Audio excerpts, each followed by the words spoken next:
എന്തിനി വേഗം ഇത്തിരി നേരം പറ്റിപ്പിടിച്ചു ഞാൻ നിന്നുടെ മൃദുല പ്രതലം അധികം മധുരം അതിമനോഹരം.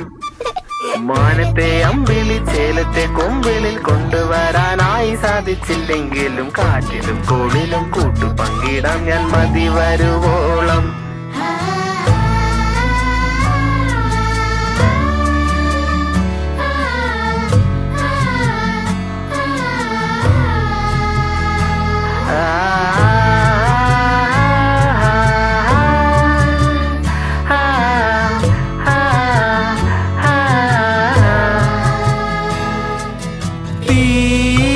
വേനലിൽ പൊള്ളാതെ നീർ പെയ്തു നീ ചെയ്യാതെ ഞാൻ കമ്പിളി പോലെ നിന്നെ പുണരോ. ഞാൻ നിന്നുടെ മാറത്തു മെല്ലെ